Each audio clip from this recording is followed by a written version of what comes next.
আলহামদুলিল্লাহি রাব্বিল আলামিন ওয়াসসালাতু ওয়াসসালামু আলা সাইয়্যিদিল মুরসালিন আম্মা বা'দ ফাআউযু বিল্লাহি মিনাশ শাইতানির রাজিম বিসমিল্লাহির রহমানির রহিম আসসালাতু ওয়াসসালামু আলাইকা ইয়া রাসূলুল্লাহ ওয়া আলা আলিকা ওয়া আসহাবিকা ইয়া হাবিবাল্লাহ আসসালাতু ওয়াসসালামু আলাইকা ইয়া নবিয়াল্লাহ ওয়া আলা আলিকা ওয়া আসহাবিকা ইয়া নূরাল্লাহ। দর্শক, আবারও একবার অনুষ্ঠান পায়গামে কোরআন নিয়ে উপস্থিত হয়েছি। আর এই প্রোগ্রামে আমরা কোরআনুল করিমের মনোমুগ্ধকর একটি ঘটনা শ্রবণ করব এবং তা থেকে আমরা সবাই নিজেদের জন্য কিছু লেসন নেওয়ার চেষ্টা করব। আমরা পায়গামে কোরআনের দিকে যাওয়ার পূর্বে কোরআনের একটি মনোমুগ্ধকর ঘটনা এবং এর মেসেজ আপনাদের নিকট বলার পূর্বে একটি অসাধারণ হাদিসে পাক আরজ করতে চাচ্ছি। হযরত সাইয়্যিদুনা আবু হুরায়রা রাদিয়াল্লাহু তাআলা আনহু থেকে বর্ণিত, সরকারে মদিনা সরকারে মক্কায়ে মুকাররমা সাল্লাল্লাহু আলাইহি ওয়াসাল্লামের মহান ফরমান হচ্ছে, আল্লাহ আযজা ওয়া জাল্লার কিছু বিচরণকারী অর্থাৎ ভ্রমণকারী ফেরেশতা আছেন। যখন তারা জিকিরের মাহফিলের পাশ দিয়ে অতিক্রম করে তখন একে অপরকে বলে, এখানে বসো। কখন জিকিরকারীগণ দোয়া করেন তখন ফেরেশতারা তাদের দোয়ায় আমিন বলেন। যখন তারা নবী সাল্লাল্লাহু আলাইহি ওয়াসাল্লামের উপর দরুদ প্রেরণ করে তখন ওই ফেরেশতাগণও তাদের সাথে মিলে দরুদ প্রেরণ করেন। এমনকি তারা ছড়িয়ে ছিটিয়ে যান। অতঃপর ফেরেশতারা একে অপরকে বলেন, এই সৌভাগ্যবানদের জন্য সুসংবাদ রয়েছে, তারা মাগফিরাত নিয়ে ফিরে যাচ্ছে। সুবহানাল্লাহ, সুবহানাল্লাহ। এই হাদিস থেকে কি শিখতে পেলাম? দর্শক, যেসব মাহফিলে আল্লাহ ও তার রসুলের আলোচনা হয়, আল্লাহর জিকিরের সাথে সাথে নবী পাকের উপর দরুদ সালাম পড়া হয়, ওই আয়োজন, ওই মাহফিল, ওই জামায়াত মাগফিরাতের জামায়াত হয়। সেটা হলো মাগফিরাতের গেদারিং। আমরা এমন এমন জায়গায় যেন যাই যেখানে আল্লাহ এবং তার রসুলের আলোচনা হয়ে থাকে। যখন বন্ধুরা একত্রিত হবেন তখন কিছু আল্লাহর জিকির করুন, আল্লাহর হাবিব সাল্লাল্লাহু আলাইহি ওয়াসাল্লামের উপর দরুদ শরীফ প্রেরণ করুন, এই বরকত হাসিল করুন। ভালো বান্দাদের সোহবতও অনেক উত্তম হয়ে থাকে। আল্লাহর নেক বান্দাদের সাথে বসা মাগফিরাতের মাধ্যম হয়ে যায়। এক পাঞ্জাবি খুবই সুন্দর কথা লিখেছেন, আমাকে এবং আপনাকে আমাদের ফ্রেন্ড সার্কেল চেক করতে হবে, আমাদের উঠা বসা কোন লোকদের সাথে। তিনি বলেন, भले बंदे दी सोहबत यारो जिवें दुकान अत्तारा सौदा भावे मुल्ले न लइए हुल्ले आन हजारा। তিনি বলেন যে বান্দাদের যে সোহবত রয়েছে তা আতরওয়ালার দোকানের মতো, পারফিউম শপের মতো। আপনি টাকা দিয়ে আতর কিনুন বা না কিনুন, সুগ্রান তবুও চলে আসে, একটু স্যাম্পলও লাগিয়ে দেওয়া হয়। অর্থাৎ বেনিফিট এটাই নেককার লোকদের সংস্পর্শে বসার। কবি লিখেন, যারা খারাপ লোকের সংস্পর্শে বসে তাদের ব্যাপারে কি বলা হয়েছে শুনুন। बुरे बंदे दी सोहबत यारों जिवें दुकान लोहारा कपड़े पावे कुंज कुंज पइए चिंगा पैन हजारा। তিনি বলেন যে যারা খারাপ লোক রয়েছে, আল্লাহর নাফরমানি হয়, তাদের সোহবত এমন, তাদের কাছে যাওয়া এমন যেমন আপনি কামারের দোকানে চলে যাচ্ছেন। কাপড় যতই রক্ষা করুন, কামারের দোকান থেকে ফুলকি উড়ে আর তা কাপড়ের ছিদ্র করে দেয়। যেসব লোক বলে আমি বন্ধুদের সাথে মিশি, আমি মদ পান করি না, তারা পান করে, আমি জুয়া খেলি না, শুধু বন্ধুরা খেলে, আমি তো তাদের সাথী। না দর্শক, আমরা এমন ব্যক্তিদের সাথে বসবো না যারা আল্লাহর নাফরমানি করে বসে। ওইসব জায়গায় যেতে হবে যেখানে যাওয়ার কারণে মাগফিরাতের ভিক্ষা পাওয়া যায়।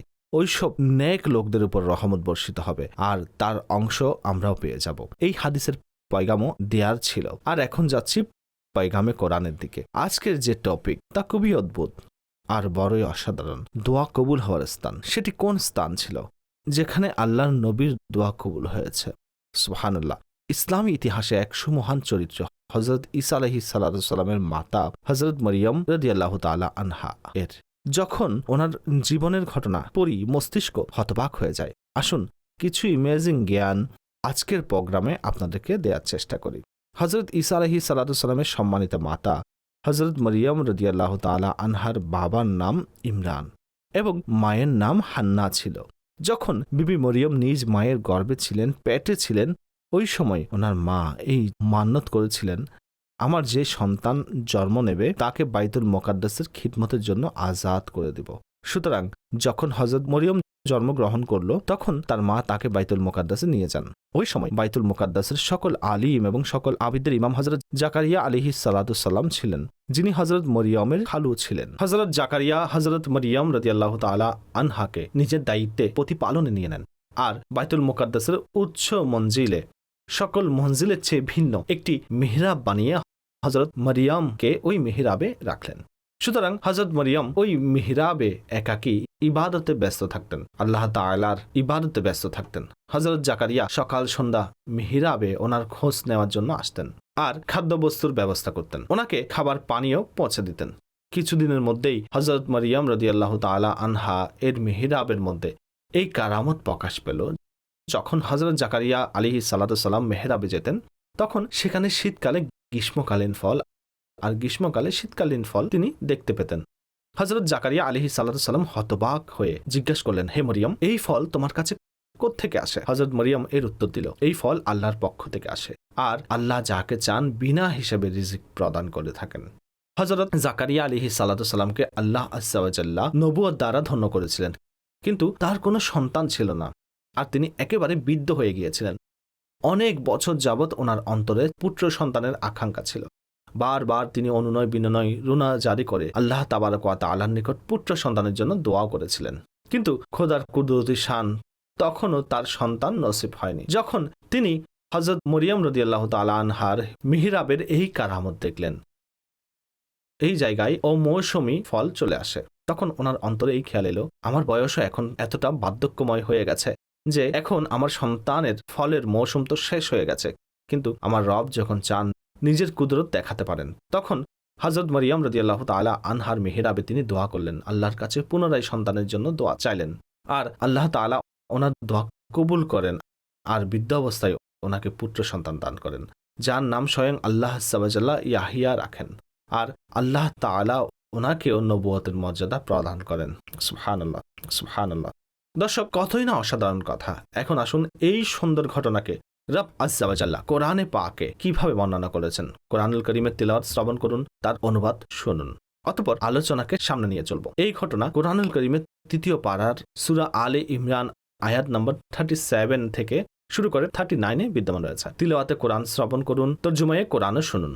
فتقبلها ربها بقبول حسن وأنبتها نباتا حسنا وكفلها زكريا كلما دخل عليها زكريا المحراب وجد عندها رزقا قال يا مريم أنى لك هذا قالت هو من عند الله إن الله يرزق من يشاء بغير حساب هنالك دعا زكريا ربه قال رب هب لي من لدنك ذرية طيبة إنك سميع الدعاء فنادته الملائكة وهو قائم يصلي في المحراب أن الله يبشرك بيحيى مصدقا بكلمة من الله وسيدا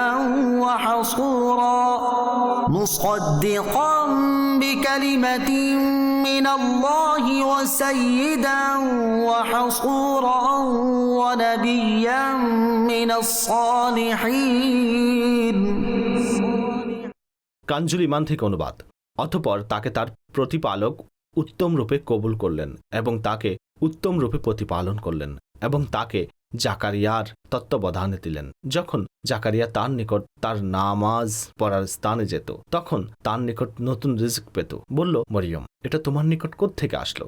বলল, সেটা আল্লাহর নিকট থেকে। নিশ্চয়ই আল্লাহ যাকে ইচ্ছা অগণিত দান করেন। এখানে প্রার্থনা করল জাকারিয়া আপন প্রতিপালকের নিকট, আরজ করল, হে প্রতিপালক, আমাকে তোমার নিকট থেকে প্রদান করো পবিত্র সন্তান, নিশ্চয়ই তুমি প্রার্থনা শ্রবণকারী। তখন ফিরিস্তাগণ তাকে সাড়া দিল এবং সে আপন নামাজের স্থানে দণ্ডায়মান অবস্থায় নামাজ পড়ছিল। নিশ্চয়ই আল্লাহ আপনাকে সুসংবাদ দিচ্ছেন ইয়াহিয়ার, যে আল্লাহর পক্ষ থেকে একটা কালেমার সত্যায়ন করবে এবং সরদার ও সব সময়ের জন্য নারীদের থেকে বিরত থাকবে এবং নবী আল্লাহর খাস বান্দাদের মধ্য থেকে।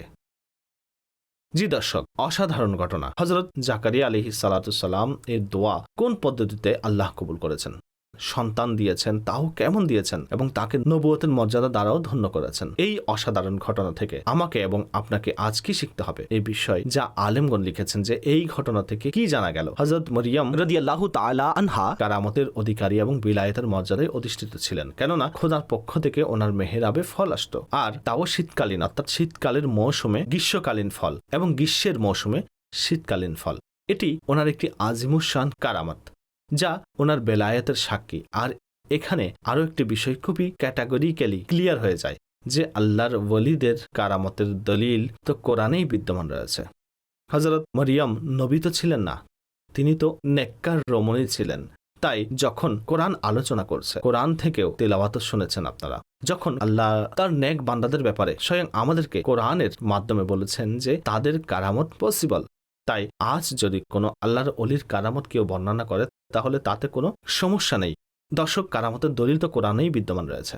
আর এই রকম আরো একটি সুন্দর ঘটনা আপনারা শুনেছেন হয়তো। হযরত সুলাইমান আলাইহিস সালাম যখন রানী বিলকিসের সিংহাসন আনতে চাইলেন, তখন শাম অঞ্চল থেকে, অর্থাৎ মিশর থেকে তা অনেক দূরে ছিল, 1000 মাইল দূরে ছিল, আর অনেক বড় সিংহাসন ছিল। কিন্তু কোরআনই তো বলেছে আপনার সাথে বসা এমন এক ব্যক্তি যার নিকট কিতাবের ইলম ছিল, ওনার নাম আসিফ বিন বারকিয়াহ ছিল, আর তিনি বলেছিলেন, হুজুর আমি আপনার পলক পড়ার পূর্বেই সেই সিংহাসন এখানে আনতে পারবো। আর এমনই হলো, কোরআনে এর আলোচনা রয়েছে। এখন বলুন না, যখন কোরআন আউলিয়া কিরামের আল্লাহ তাআলার নেক বান্দাদের কারামতকে উল্লেখ করেছে, তাহলে আমাদের কি সমস্যা? আল্লাহ তাআলা যাকে ইচ্ছা ক্ষমতা দেন। এই কারামতের বিষয়ে যে কনফিউশন তৈরি হয়ে যায় তা আমি আজ ক্লিয়ার করে দিচ্ছি। বেসিক্যালি যদি কোনো ব্যক্তি এটি মনে করে যদি আল্লাহর কোনো ওলি, রসুলের সাহাবী অথবা নবী যারা এই ধরনের অলৌকিত্ব অথবা এই ধরনের কোনো সাহায্য করেন, তারা তার নিজের পক্ষ থেকেই করে, তাহলে নিঃসন্দেহে এটি শিরক। যদি কেউ এটি মনে করে আল্লাহ তাআলার দান ক্রমে, আল্লাহর মেহেরবানিতে আল্লাহ তাআলা তাদেরকে কিছু প্রদান করেন এই মর্যাদা, আর তারা এই ধরনের কারামত দেখান আল্লাহর দান ক্রমেই, আল্লাহ চাইলে তারা এটি করেন, তাহলে আমার মতে এতে কোনো কনফিউশন না হওয়া উচিত। এখন আসছি এই অসাধারণ ঘটনা থেকে অন্য আরেকটি সবক কি পেলাম। আল্লাহ তাআলার বান্দা অথবা নেককার নারীরা যেখানে ইবাদত করেন ওই জায়গা এত বেশি পবিত্র হয়ে যায় যে সেখানে খোদার রহমত নাজিল হয় আর সেখানে দোয়া কবুল হয়। আল্লাহর নবীর এই আমল আমাদেরকে বার্তা দিচ্ছে। হযরত জাকারিয়া আলাইহিস সালাম আগেও দোয়া করেছিলেন, কিন্তু তিনি ওই মেহরাবে গিয়ে কেন দোয়া করেছিলেন? কেননা ওনার এই বিশ্বাস ছিল যেখানে আল্লাহর নেক বান্দারা ইবাদত করে সেখানে রহমত নাজিল হয়। যেখানে আল্লাহর নেক বান্দা ইবাদত করে ওই স্থান দোয়া কবুলের স্থান হয়ে যায়। যেখানে আল্লাহর নেক বান্দাদের মাজার রয়েছে সেখানে গিয়েও যদি রবের কাছে চাওয়া হয়, আল্লাহ বড়ই দয়ালু, চাইব তো রবের কাছেই, ইনশাআল্লাহ রহমত হবে, দোয়া কবুল হয়ে যাবে। তো এমন স্থানসমূহ যা পবিত্রতম স্থান, যেমন দোয়ার আদবেও আলেমগণ লিখেছেন মক্কা শরীফ গিয়ে দোয়া করলে দোয়া কবুল হবে ইনশাআল্লাহ। আর যদি কাবার সামনে যান, আর বেশি ইম্পর্ট্যান্ট, আরো বরকতময় জায়গা সাফা মারওয়া, যাকে আল্লাহ নিজের নিদর্শন বলে দিয়েছেন, তাও দোয়া কবুলের স্থান। তো মক্কায়ে পাক এবং মদিনায়ে তেবাতে সম্পূর্ণই দোয়া কবুলের স্থান। অতঃপর ওই সমস্ত জায়গা যার আলোচনা কোরআনে ইজ্জতের সাথে, সম্মানের সাথে আলোচিত হয়েছে, ওই জায়গাগুলোতে গিয়ে দোয়া করুন, আউলিয়া কিরামের নৈকট্যে গিয়ে দোয়া করুন, তাহলে ইনশাআল্লাহ অবশ্যই দোয়া কবুল হবে। এছাড়া আরও একটি বিষয় শিখতে পারলাম, দৃশ্যত হযরত জাকারিয়া আলাইহিস সালাম অনেক দুর্বল হয়ে গিয়েছিলেন। এক হিসেবে মানুষ এই বয়সে গিয়ে নিরাশ হয়ে যায়, কিন্তু তিনি হিম্মত হারাননি, তিনি দোয়া করেছেন, আল্লাহর রহমত থেকে নিরাশ হননি। অসংখ্য দর্শক এমন আছেন, তারা যদি কোনো সমস্যায় পতিত হন তখন নিরাশ হয়ে যান। না দর্শক, আমার সমস্যা তো সমাধান হবে না, আমি তো এখন এত বড় সমস্যাতে পড়ে গেছি, এখন আমার জন্য অসম্ভব এই সমস্যা থেকে বের হয়ে আসা। হতে পারে এই মুহূর্তেও কোনো অসুস্থ ব্যক্তি আমাকে দেখছেন, পেরেশানগ্রস্তরা দেখছেন, ঋণে জর্জরিত আমার কোনো ভাই আমাকে দেখছেন, অথবা পারিবারিক সমস্যায় জর্জরিত কোনো ব্যক্তি দেখছেন। একটি বিষয় বোঝার চেষ্টা করুন, আমার এবং আপনার যে সমস্যা আছে তা আমাদের জন্য অনেক বড়, কিন্তু তা আল্লাহর জন্য অনেক বড় নয়। ইন্নাল্লাহ আলা কুল্লি শাইইন কাদির। আল্লাহ যা চান তা করতে পারেন। আমি এবং আপনি মনে করছি যে সমস্যা সলভ এটি পসিবল নয়। আমার এবং আপনার জন্য পসিবল নয়, রবের জন্য তো পসিবল। তিনি যখন আমাদের সাহায্যকারী হয়ে যান, আমরা তার কাছে দোয়া করি, তার দরবারে রোনাজারি করি, তিনি দয়া করলে প্রতিটি সমস্যা সলভ হতে পারে। আমি এটিকে একটি ফিজিক্যাল, একটি নর্মাল এক্সাম্পলের মাধ্যমে বোঝাচ্ছি। আপনারা দেখেছেন ঘরে অনেক সময় পিঁপড়া আসে। পিঁপড়ার চলাচলের স্থানে আপনি যদি কোনো একটি আপেল রেখে দেন, সেই পিঁপড়ার সাথে কি হবে? সে তো থেমে যাবে, সে তো অনেক বড় একটি পাহাড় সামনে দেখতে পাবে, সে আপেলকে সরাতে পারবে না। সে মনে করবে যে এখন রাস্তা ব্লক হয়ে গেছে। আপনি সেই আপেলকে উঠিয়ে পকেটে রেখে দিন, পিঁপড়ার রাস্তা ক্লিয়ার হয়ে গেছে, তার সামনে যে পাহাড়টি ছিল তা দূর হয়ে গেছে। আপনার জন্য কি ছিল তা? আপেল। পিঁপড়ার জন্য কি ছিল? পাহাড়। এখন বোঝার চেষ্টা করুন, যেই সমস্যা আমি আর আপনি ফেস করি, কখনো কখনো ডিফিকাল্টি সামনে চলে আসে আর মানুষ হতাশার দিকে চলে যায়, এই কারণে আত্মহত্যার দিকে চলে যায়। না দর্শক, এটি হারাম মৃত্যু। দেখুন, আমার এই এক্সাম্পলকে আবার বুঝুন। ওই আপেল পিঁপড়ার জন্য পাহাড় ছিল, আমাদের জন্য নর্মাল একটি জিনিস ছিল। যেই প্রবলেম আমার এবং আপনার সামনে রয়েছে তা আমাদের জন্য পাহাড়, ইম্পসিবল লাগছে। আল্লাহর সামনে কিছুই নয়, ওনার জন্য এটি কোনো সমস্যাই নয়। তিনি দয়া করবেন, রহমত দৃষ্টি দান করবেন, আর এই প্রবলেম সলভ হয়ে যাবে। তাই হতাশ হবেন না, রবের কাছে চান। আল্লাহ নিজেই তো কোরআনে বলেছেন, উদউনি আস্তাজিব লাকুম। তোমরা আমার নিকট চাও, আমি তোমাদেরকে প্রদান করব। আমরা তো আল্লাহর কাছ থেকে চাই, তাই না? হ্যাঁ, এর কিছু আদব অবশ্যই আছে। দোয়া কবুল না হওয়ার কারণ আছে, আপনি সেই কারণগুলো দূর করার চেষ্টা করুন। ওই রিজনকে শেষ করে দিন, আপনার দোয়া কবুল হতে শুরু করবে।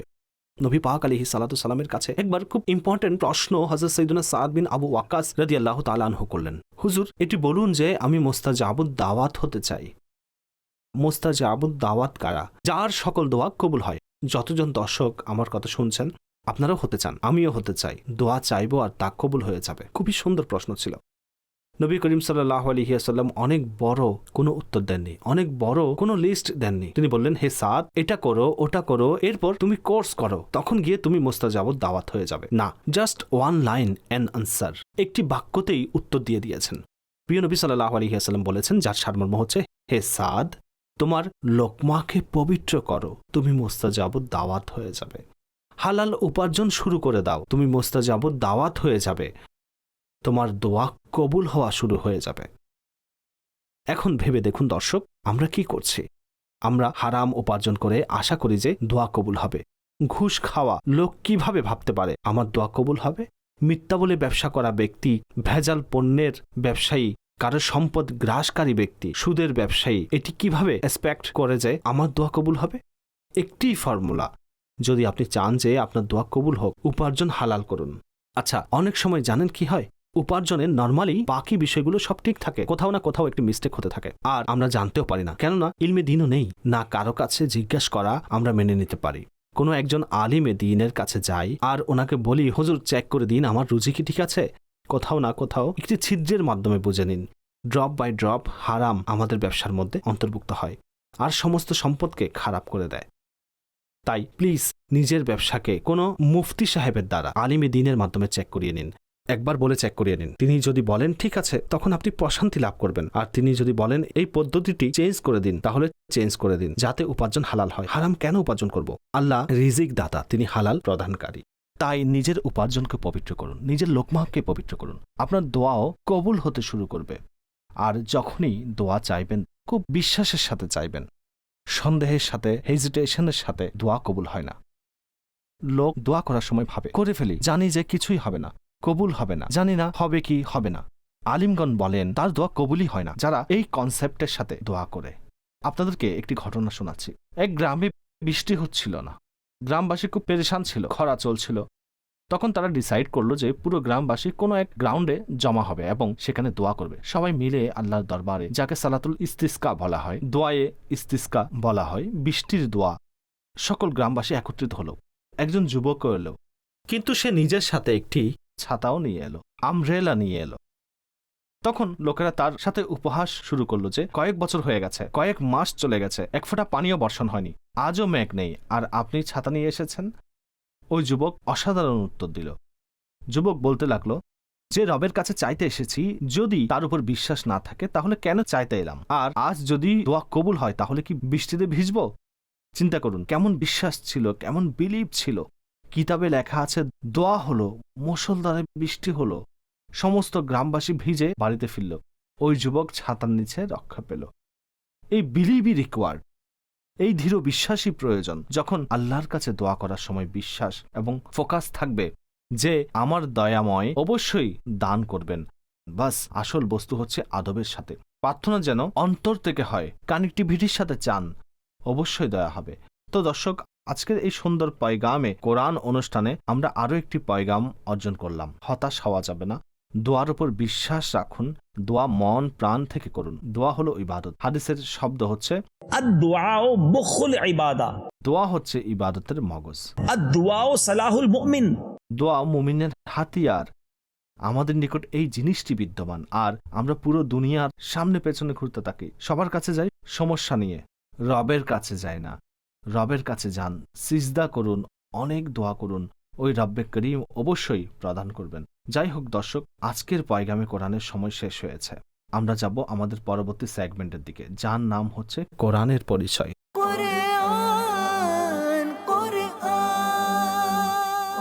দর্শক, কোরআনের পরিচিতিতে আরো একবার আপনাদেরকে স্বাগতম জানাচ্ছি। আজ তো ওই সূরার পরিচিতি তুলে ধরব যার প্রতি আমাদের সকলেরই অনেক মহাব্বত রয়েছে, যাকে কোরআনের নববধূ বলা হয়েছে। জি হ্যাঁ, উরুসুল কোরআন, সূরা আর রহমান।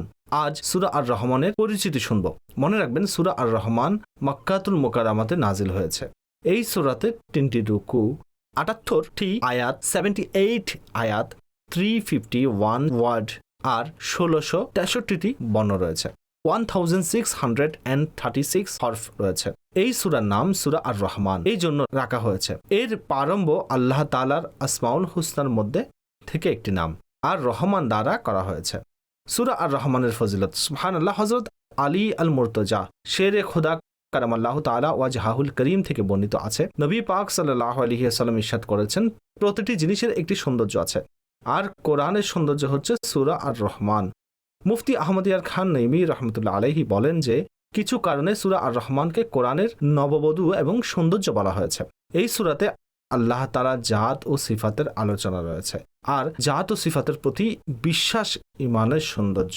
এই সূরায় জান্নাতের হোর এবং তাদের রূপ লাবণ্য, তাদের অলংকার আদির বর্ণনা রয়েছে, আর এই বিষয়গুলো জান্নাতের সৌন্দর্য। এই সূরাতে এই আয়াতে মুবারাকা ফাবিআইয়ি আলাই রাব্বিকুমা তুকাজ্জিবান, এটি 31 বার 31 টাইমস ইরশাদ হয়েছে, আর এর ফলে সূরার সৌন্দর্য আরো বৃদ্ধি পেয়েছে। সুবহানাল্লাহ, সুবহানাল্লাহ। নাম্বার 2, হযরত ফাতেমাতুজ জাহরা রাদিয়াল্লাহু তাআলা আনহা হতে বর্ণিত, নবী পাক সাল্লাল্লাহু আলাইহি ওয়াসাল্লাম ইরশাদ করেছেন, সূরা হাদিদ, সূরা ওয়াকিয়া এবং সূরা রহমানের তেলাওয়াতকারীকে জমিন ও আসমানের বাদশাহীতে জান্নাতুল ফেরদাউসের অধিবাসী ডাকা হয়। কতই না অসাধারণ।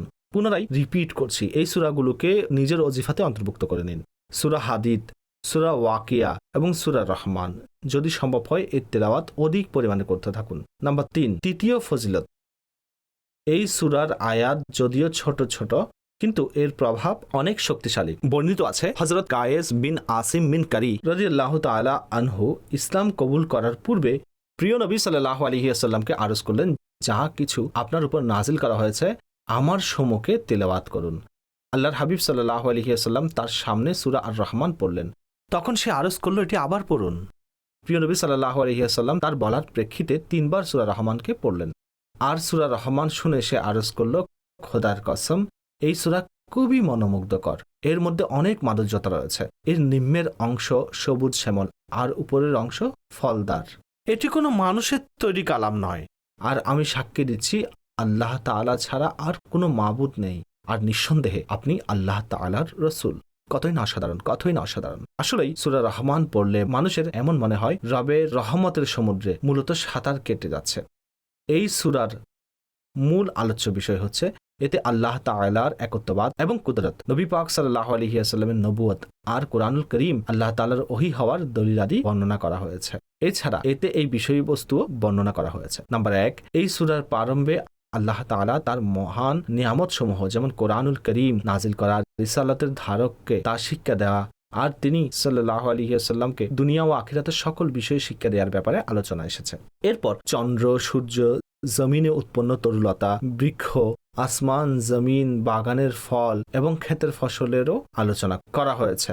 হযরত আদম আলাইহিস সালাতু সালামের সৃষ্টি, মিষ্টি এবং লবণাক্ত সমুদ্র, তা থেকে মণিমুক্ত বের হওয়ার আলোচনা রয়েছে। এই বিশ্ব ধ্বংস হওয়া এবং শুধুমাত্র আল্লাহ তাআলার সত্তা বাকি থাকা এবং সমস্ত সৃষ্টি আল্লাহর প্রতি মুখাপেক্ষী হওয়াকে আলোচনা করা হয়েছে। এই সূরার শেষে কিয়ামত জান্নাতের নিয়ামতসমূহ এবং জাহান্নামের কঠোরতা এবং শাস্তিসমূহ সম্পর্কে আলোচনা এসেছে। কতই না অসাধারণ সূরা রহমান। দর্শক, আমি চাইছি আজ আমরা আমাদের প্রোগ্রামের সমাপ্তি কোরআনুল করিমের নববধূ কোরআনুল করিমের সৌন্দর্য সূরা রহমান এর তেলাওয়াত দ্বারা করব। আসুন কোরআনুল করিমের এই মহান সূরা শোনার জন্য প্রস্তুত হয়ে যায়। মাথা নিচু করুন, আল্লাহর রহমতের সমুদ্রে সাঁতার কাটার জন্য প্রস্তুত হয়ে যান। সূরা রহমানের তেলাওয়াত এবং তর্জমা শ্রবণ করুন। أعوذ بالله من الشيطان الرجيم আল্লাহর নিকট আমি আশ্রয় প্রার্থনা করছি বিতাড়িত শয়তান থেকে। بسم الله الرحمن الرحيم আল্লাহর নামে আরম্ভ, যিনি পরম দয়ালু করুণাময়। الرحمن علم القرآن خلق الإنسان علمه البيان الشمس والقمر بحسبان والنجم والشجر يسجدان পরম দয়ালু আপন মাহবুবকে কোরআন শিক্ষা দিয়েছেন, মানবতার প্রাণ মুহাম্মদকে সৃষ্টি করেছেন, যা সৃষ্টি হয়েছে এবং যা সৃষ্টি হবে সবকিছুর সপ্রমাণ বর্ণনা তাকেই শিক্ষা দিয়েছেন। সূর্য ও চন্দ্র নির্ধারিত হিসাবে নিয়মে আবর্তন করছে, তৃণলতা ও গাছপালা সাজদা করে। তাফসিরে নুরুল ইরফানে রয়েছে, তরুলতা এবং বৃক্ষের সিজদা দ্বারা উদ্দেশ্য হলো এরা সব সময় তার অনুগত এবং অনুসারী, অথবা আসলেই সিজদা করছে। তাদের সিজদা আমাদের মস্তিষ্কে বুঝে আসবে না। والسماء رفعها ووضع الميزان ألا تطغوا في الميزان وأقيموا الوزن بالقسط ولا تخسروا الميزان والأرض وضعها للأنام فيها فاكهة والنخل ذات الأكمام والحب ذو العصف والريحان فبأي آلاء ربكما تكذبان এবং আসমানকে আল্লাহ সমুন্নত করেছেন এবং পরিমাপ দণ্ড স্থাপন করেছেন, যাতে পরিমাপে ভারসাম্য লঙ্ঘন না করো এবং ন্যায় নিষ্ঠার সাথে পরিমাপ প্রতিষ্ঠা করো এবং ওজনে কম দিও না। এবং পৃথিবী স্থাপন করেছেন সৃষ্টিকুলের জন্য, তাতে ফলমূল ও আবরণযুক্ত খেজুর সমূহ রয়েছে এবং ভূষির সাথে শস্যদানা ও সুগন্ধময় ফুল। সুতরাং হে জিন ও মানব, তোমরা উভয় জাতি আপন প্রতিপালকের কোন অনুগ্রহকে অস্বীকার করবে? خلق الإنسان من صلصال كالفخار وخلق الجان من مارج من نار فبأي آلاء ربكما تكذبان তিনি মানুষকে সৃষ্টি করেছেন কাদামাটি থেকে, যেমন শুষ্ক মাটি, এবং জিন জাতিকে সৃষ্টি করেছেন অগ্নি শিখা থেকে। সুতরাং তোমরা উভয় জাতি আপন প্রতিপালকের কোন অনুগ্রহকে অস্বীকার করবে? رب المشرقين ورب المغربين فبأي آلاء ربكما تكذبان উভয় পূর্বের প্রতিপালক এবং উভয় পশ্চিমের প্রতিপালক। সুতরাং তোমরা উভয় জাতি আপন প্রতিপালকের কোন অনুগ্রহকে অস্বীকার করবে? مرج البحرين يلتقيان بينهما برزخ لا يبغيان فبأي آلاء ربكما تكذبان তিনি দুটি সমুদ্র প্রবাহিত করেছেন, যে দুটি দেখতে মনে হয় পরস্পর মিলিত এবং আছে উভয়ের মধ্যখানে অন্তরায়, যে একটা অপরটাকে অতিক্রম করতে পারে না। সুতরাং আপন প্রতিপালকের কোন অনুগ্রহকে অস্বীকার করবে? يخرج منهما اللؤلؤ والمرجان فبأي آلاء ربكما تكذبان ওই দুটির মধ্য থেকে মুক্তা ও প্রবাল বের হয়। সুতরাং আপন প্রতিপালকের কোন অনুগ্রহকে অস্বীকার করবে? وله الجوار المنشآت في البحر كالأعلام এবং তারই ওইসব চলমান নৌযান যেগুলো সমুদ্রের মধ্যে উঠিত হয়, যেমন কতগুলো পর্বত। তাফসিরে খাজাইনুল ইরফানে রয়েছে, এই আয়াতে মোবারকায় সমুদ্রে চলাচলকারী দ্বারা উদ্দেশ্য নৌযান। ওই সব নৌযান, চলা এবং ভাষা এইসব আল্লাহর কুদরতের অন্তর্ভুক্ত। فبأي آلاء ربكما تكذبان সুতরাং আপন প্রতিপালকের কোন অনুগ্রহকে অস্বীকার করবে? كل من عليها فان ويبقى وجه ربك ذو الجلال والإكرام فبأي آلاء ربكما تكذبان ভূপৃষ্ঠের উপর যত কিছু আছে সবকিছুই নশ্বর এবং চিরস্থায়ী হচ্ছেন আপনার প্রতিপালকের সত্তা, যিনি মহামহিম ও উচ্চ মর্যাদা সম্পন্ন। সুতরাং আপন প্রতিপালকের কোন অনুগ্রহকে অস্বীকার করবে? يسأله من في السماوات والأرض كل يوم هو في شأن তারই নিকট প্রার্থী যত কিছু আসমান সমূহ ও জমিনে রয়েছে, প্রত্যহ তিনি এক একটি গুরুত্বপূর্ণ কাজে রত রয়েছেন। তাফসিরে খাজাইনুল ইরফানে রয়েছে, এই আয়াত ইহুদিদের রদ করে অবতীর্ণ হয়েছে, কেননা তারা বলতো যে আল্লাহ তাআলা শনিবার কোনো কাজ করেন না। বলা হলো তিনি প্রতিটি মুহূর্ত নিজের কুদরতকে প্রকাশ করে থাকেন। فبأي آلاء ربكما تكذبان সুতরাং আপন প্রতিপালকের কোন অনুগ্রহকে অস্বীকার করবে? سنفرغ لكم أيها الثقلان শীঘ্রই সমস্ত কাজ সম্পন্ন করে আমি তোমাদের হিসাবের ইচ্ছা করি, হে উভয় ভারী দল। তাফসিরে নুরুল ইরফানে রয়েছে, অর্থাৎ হাসরের দিন দুনিয়ার সব কাজ বন্ধ হবে, শুধুমাত্র হিসাব হবে। فبأي آلاء ربكما تكذبان সুতরাং আপন প্রতিপালকের কোন অনুগ্রহকে অস্বীকার করবে?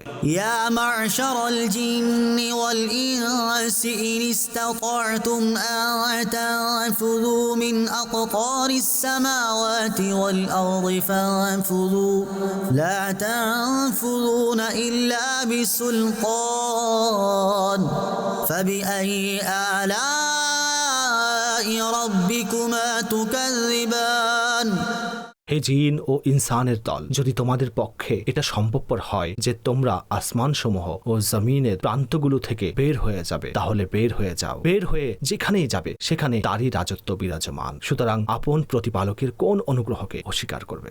يرسل عليكما شواظ من نار ونحاس فلا تنتصران فبأي آلاء ربكما تكذبان তোমাদের উভয়ের উপর ছড়া হবে ধোঁয়াবিহীন অগ্নিশিখা এবং শিখাবিহীন আগুনের কালো ধোঁয়া, তখন তোমরা প্রতিশোধ নিতে পারবে না। সুতরাং আপন প্রতিপালকের কোন অনুগ্রহকে অস্বীকার করবে?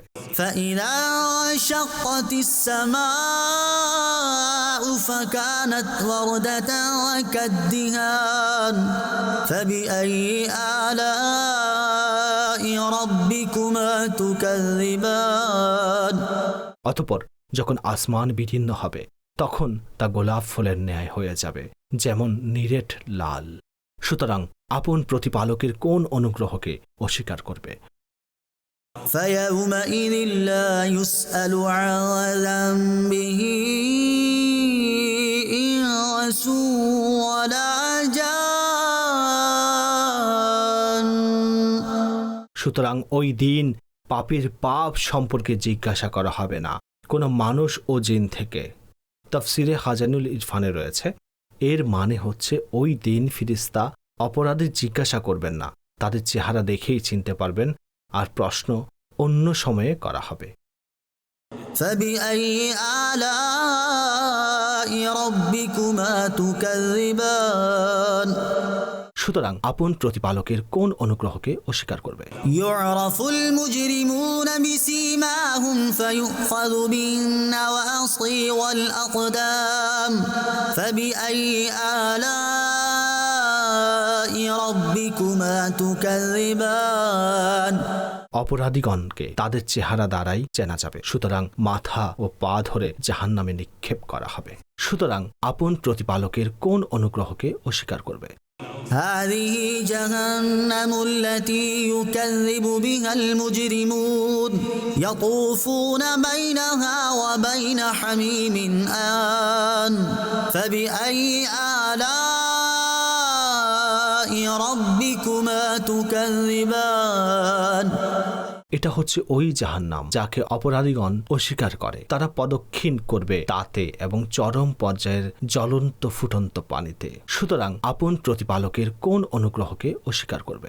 ولمن خاف مقام ربه جنتان فبأي آلاء ربكما تكذبان ذواتا أفنان فبأي آلاء ربكما تكذبان। এবং যে ব্যক্তি আপন প্রতিপালকের সম্মুখে দণ্ডায়মান হওয়াকে ভয় করে তার জন্য দুটি জান্নাত রয়েছে। সুতরাং আপন প্রতিপালকের কোন অনুগ্রহকে অস্বীকার করবে? উভয়ই বহু শাখা প্রশাখা সম্পন্ন বৃক্ষে পূর্ণ। সুতরাং আপন প্রতিপালকের কোন অনুগ্রহকে অস্বীকার করবে? فيهما عينان تجريان فبأي آلاء ربكما تكذبان। উভয়ের মধ্যে দুটি প্রস্রবণ প্রবাহমান। সুতরাং আপন প্রতিপালকের কোন অনুগ্রহকে অস্বীকার করবে? فيهما من كل فاكهة زوجان فبأي آلاء ربكما تكذبان। উভয়ের মধ্যে প্রত্যেক ফল দু দু প্রকারের হবে। সুতরাং আপন প্রতিপালকের কোন অনুগ্রহকে অস্বীকার করবে? متكئين على فرش بطائنها من استبرق وجنى الجنتين دان فبأي آلاء ربكما تكذبان। এবং এমন সব বিছানার উপর হেলান দিয়ে বসবে যেগুলোর আস্তরণ মোটা রেশমের, এবং উভয়ের ফলমূল এতই ঝুঁকে পড়বে যে নিচে থেকে আহরণকারী আহরণ করতে পারবে। সুতরাং আপন প্রতিপালকের কোন অনুগ্রহকে অস্বীকার করবে? فيهن قاصرات الطرف لم يطمثهن إنس قبلهم ولا جان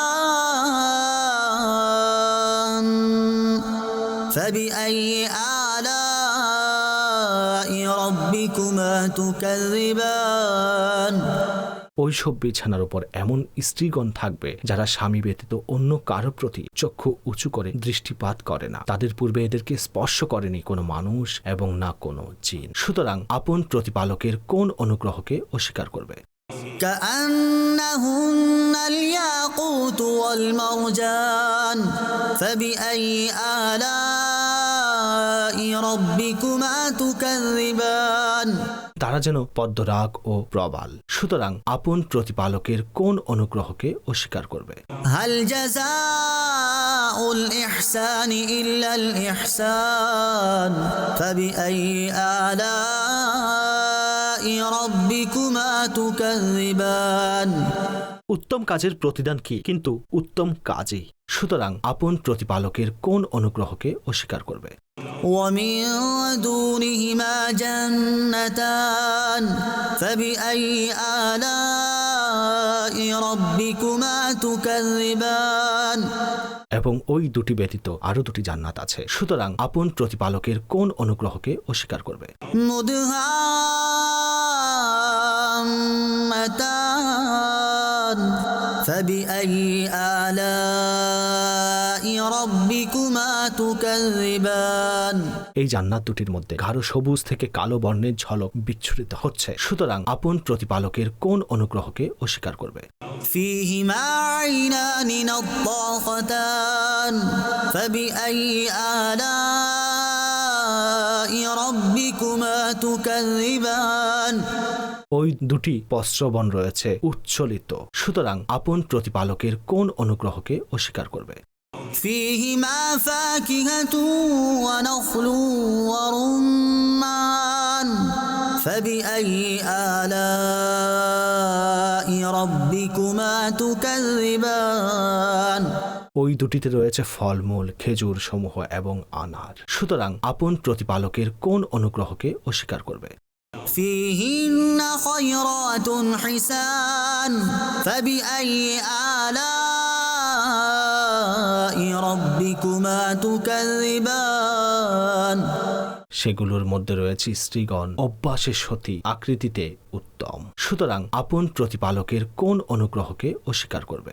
حور مقصورات في الخيام فبأي آلاء ربكما تكذبان হুর সমূহ রয়েছে তাঁবু সমূহের মধ্যে পর্দাসীন। সুতরাং আপন প্রতিপালকের কোন অনুগ্রহকে অস্বীকার করবে? لم يطمثهن إنس قبلهم ولا جان فبأي آلاء ربكما تكذبان তাদের পূর্বে এদের গায়ে হাত লাগায়নি কোনো মানুষ এবং না কোনো জিন। সুতরাং আপন প্রতিপালকের কোন অনুগ্রহকে অস্বীকার করবে? متكئين على رفرف خضر وعبقري حسان فبأي آلاء ربكما تكذبان تبارك اسم ربك ذي الجلال والإكرام হেলান দেয়া অবস্থায় সবুজ বিছানাসমূহ ও কারুকার্যকৃত সুন্দর চাদর সমূহের উপর। সুতরাং আপন প্রতিপালকের কোন অনুগ্রহকে অস্বীকার করবে? মহাবরকতময় আপনার প্রতিপালকের নাম, যিনি মহামহিম ও সম্মানিত। صدق الله العظيم